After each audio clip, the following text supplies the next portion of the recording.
Hello bachcho, let's read the question which says that for a gaseous reaction A plus B gives C in a vessel of 1 liter.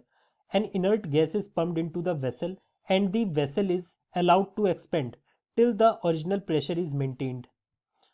The effect on the equilibrium is that, तो यहाँ पर हमसे कहा गया है कि एक हमारे पास वेसल थी 1 लीटर की, उसमें ये reaction A plus B give C वाली रिएक्शन अकर हो रही है।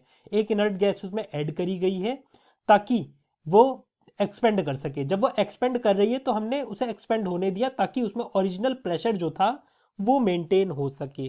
तो बताओ क्या इफेक्ट पड़ेगा इक्विलिब्रियम पे। यहाँ पर ऑप्शन दे रखे हैं। Option A, it shifts in the forward direction. Option B, it shifts in the backward direction. Option C, no effect. Option D, none of the statement is correct. Here the key concept for this question is Le Chatelier principal.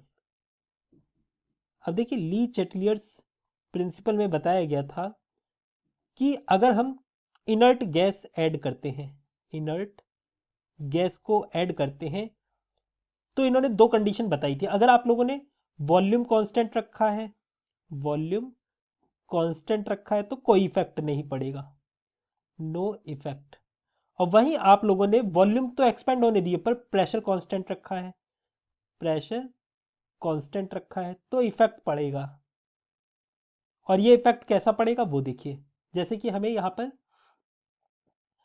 जो equation दे रखी है वो क्या दे रखी है, ए plus B, ये reversible reaction है, मतलब इक्विलिब्रियम में है, तो ये सी दे रहे हैं प्रोडक्ट।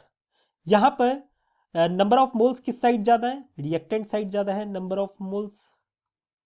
तो इसका मतलब जब आप वॉल्यूम को बढ़ाओगे, वॉल्यूम को क्या कर रहे हो, इंक्रीज कर रहे हो, है ना, क्योंकि आपने एक्सपेंड करने के लिए रख दिया, इसका मतलब वॉल्यूम बढ़ रहा है, पर प्रेशर आप लोग कांस्टेंट रख रहे हो, प्रेशर कांस्टेंट रख रहे हो। जब वॉल्यूम इंक्रीज होगा तो ऑब्वियस सी बात है, हमें पता है जो कंसंट्रेशन होती है, जैसे कि मोलैरिटी, मान लो मोलैरिटी क्या होती है, number of moles upon volume of solution in litres. Volume आप लोगों ने इंक्रीज कर दिया, वॉल्यूम अगर इंक्रीज करोगे तो कंसंट्रेशन डिक्रीज करेगी, कंसंट्रेशन डिक्रीज करेगी तो इक्विलिब्रियम किस साइड शिफ्ट होगा, इक्विलिब्रियम उस साइड शिफ्ट होगा जहां पर नंबर ऑफ मोल्स ज्यादा होंगे। तो नंबर ऑफ मोल्स कहाँ ज्यादा है, रिएक्टेंट साइड में, इसका मतलब ये बैकवर्ड डायरेक्शन में शिफ्ट कर जाएगी, बैकवर्ड डायरेक्शन में। और बैकवर्ड डायरेक्शन वाला ऑप्शन सिर्फ एक है हमारा, दैट इज ऑप्शन बी।